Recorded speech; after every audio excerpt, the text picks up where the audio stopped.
there, Melaminah here. Welcome back to My Bikini Competition Journey. This is episode number 61, MRI results and treatment strategy.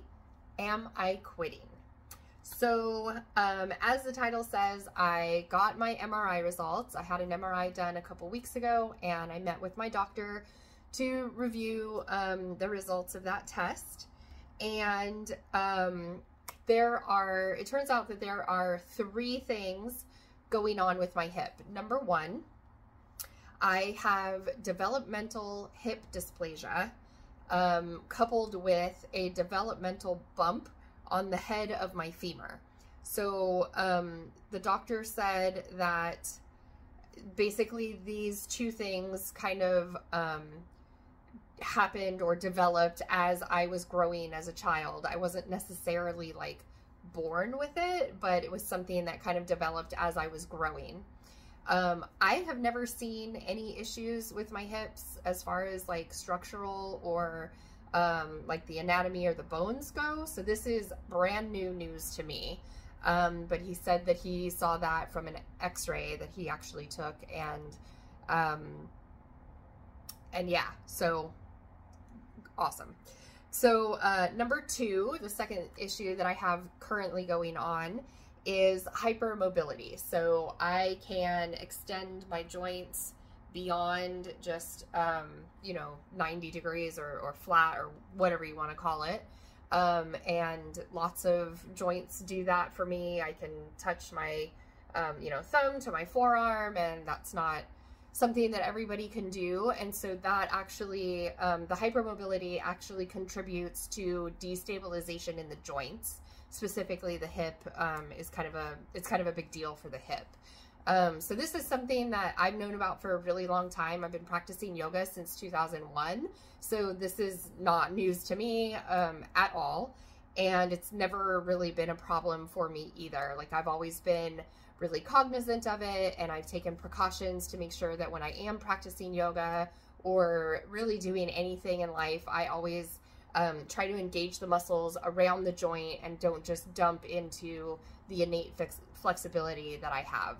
And then number 3, drum roll please, yes, it is confirmed. I do have a tear in the labrum in my hip. So we discussed this in another video, but the labrum is a gasket that goes around the hip socket joint and fills in that joint.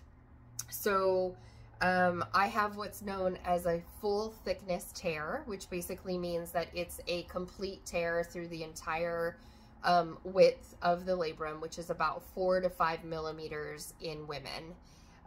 So lucky me. In addition to the tear, because of the tear, I also have a cyst that has been created, and it's benign. It's just a little, like, pocket or whatever that's been generated because of the tear.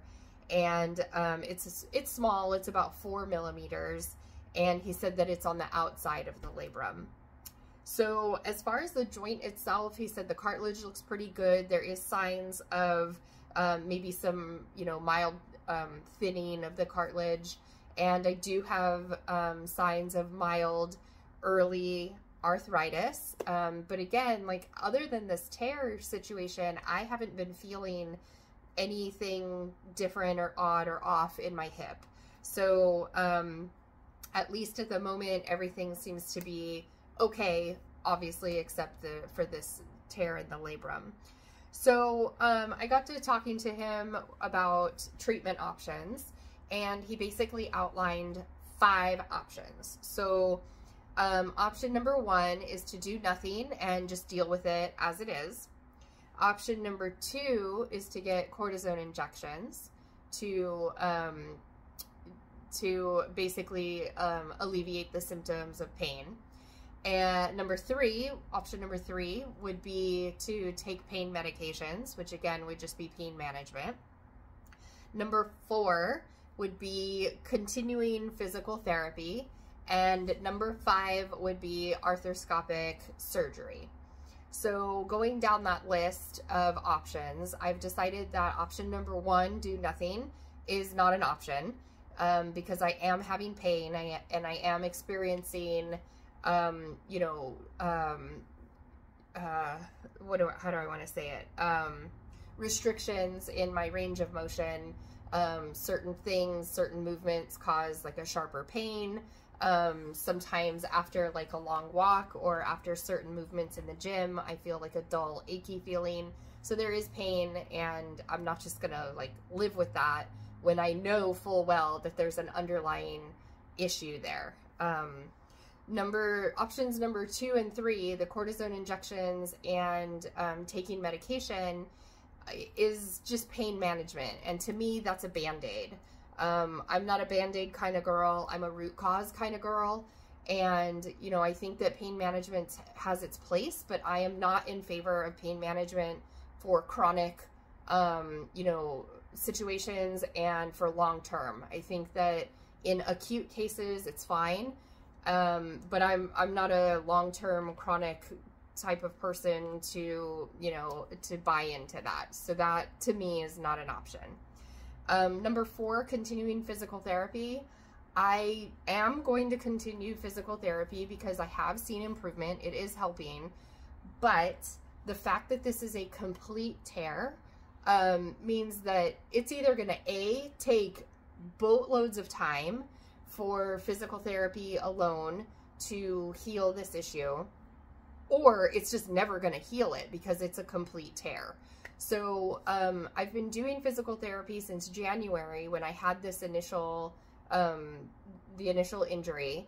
And so by now, if it was going to completely solve the problem, it would have. I mean, 6 months of physical therapy every single week, very diligently, and doing exercises and other things outside of the therapy clinic, it should have done it by now if it was going to. So therapy alone as a way to solve this problem is not gonna work. It's no longer a viable option in my opinion. That said, I am going to continue physical therapy as a way to mitigate symptoms, and then also, I mean, treat the problem as well. So it's a little both hand there. And then number 5, the surgery. That's the option that I'm going to ultimately subscribe to and move forward with. So there's some scheduling things that need to be worked out first, and then we'll make surgery happen. But again, I'm going to continue physical therapy as kind of a prehab to the surgery, and then I'll do physical therapy afterwards as actual rehab. In addition, I've started seeing an acupuncturist. Today, actually, as I'm recording this video, was the second time that I've seen him, and that is going really well also. He's very good. He's very versed in prepping people for surgery, so some prehab there as well. He's also good at and very versed in rehab after surgery, and he has a lot of experience in treating the actual injury itself. So the strategy that I'm going to move forward with him is kind of very similar to the physical therapy strategy, which is treat the problem as it is on its own, and also prep the body for the surgery ultimately. So that brings me to the burning question: am I quitting? Hell no, I'm not quitting. Absolutely not. I am going to continue to train. I've been training around this injury for months now, since January. I'm going to continue to train around it. And the strategy as far as that goes is as follows. So, number 1, continue physical therapy. Number 2, continue with acupuncture. Number 3, continue to train in every way that I can. There are definitely some lifts that we have taken off the table so that I don't create more pain or injure myself further. Although the tear is already complete, so I'm not sure what more damage I could do. Although I don't want to know what more damage I can do. We are not going to go there. So yes, we have taken certain lifts off of the table because they cause pain, and because of my restricted range of motion, I cannot physically do them, some of them anyway. So we're going to continue to move forward with the lifts that are working for me. And then number 5, compete as soon as humanly possible. So I have been working with my coach actively the last few days, looking for a show date that will fit my calendar and fit my location and fit the, you know, the timeline, as far as like how much time I still need to dial everything in. And I want to leave enough time at the end of the year to fit in the surgery as well, so that I can get it done this calendar year and kind of move forward. And then after doing the show, have the surgery as quickly as possible after that, so that I can get it done and start the road to recovery. So the good news is that when I was talking to the doctor, I asked him, like, what are the odds of me re-injuring this? Because I've always been under the impression that when you have an injury or especially if you have surgery, that it kind of like compromises that area of the body and makes it more prone to injury. And he pretty much flat out said that's not the case, at least not in this particular case. He said that the risk of re-injury, provided he does the surgery correctly and provided I heal well, the risk of re-injury is only 5%. So I was pretty impressed by that. And that was kind of another thing that sort of moved me towards the direction of surgery. Usually I'm pretty conservative. I think that Western medicine is great. I also think that alternative medicine is great. And I think that they both have their uses and their times that they're most appropriate. And for me, typically, Western medicine is my go-to in an acute situation. You know, if I got in a car accident or something, yes, I'm going to the emergency room. Or if I break a, bone, knock on wood, I've never done that, not calling that in, but if something like that happens, then Western medicine is my go-to. When it's more of like this type of an injury, or even some particular illnesses or whatever, I usually go the alternative medicine route first and for as long as possible. And then I engage with Western medicine again if necessary. So I have held true to that strategy. And if this tear was smaller and more insignificant, I probably would have continued on that strategy. But because it is complete, time is kind of a factor. And I don't want to be treating this for years on end when a simple surgery, I use that a little lightly, but I feel like no surgery is really simple. But, when a routine surgery can help solve the problem. I'm confident with this doctor. I've seen him twice now, and the more time I've spent with him and chatted with him, the more comfortable I'm feeling. He's highly recommended. He gets great reviews. He has been doing this for a very long time. He does like 3 to 5 surgeries a week.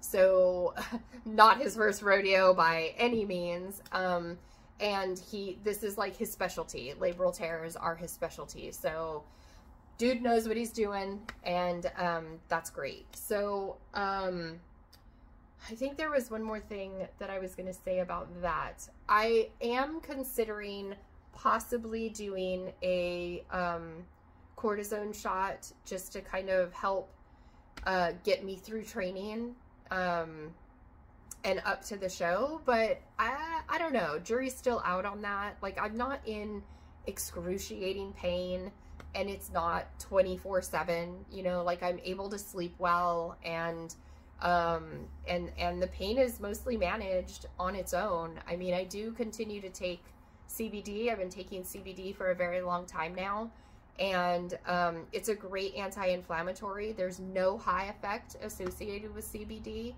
and so as an anti-inflammatory, it's like one of the best. There's very little there are very little side effects with taking CBD. And so I've been doing that, which has helped, you know, keep the inflammation down. So, yeah, that's where it's at. And I don't have any dates lined up yet. The only date that I do have is I will see my doctor again in September, and we'll revisit kind of like what's going on. We'll take a look at my calendar, his calendar, and then maybe hopefully at that time we'll actually put the surgery on the calendar and get it scheduled. So stay tuned. I will definitely be giving updates, and yeah, I think that's it for now. So the good news is that the journey continues. I am not giving up. Nobody puts baby in a corner, so we continue on. Thank you so much for watching. I really appreciate you being here. I appreciate your support. As always, any questions, concerns, interpretive dances, feel free to drop those in the comment section below. And don't forget to hit that subscribe button so that you stay on top of any time I drop a new video. Usually that's every Friday for Fitness Friday, but sometimes I do a one-off here or there. So yeah, hit that subscribe button and you'll get notifications. Alrighty, thank you so much, and I will see you next time. Bye-bye.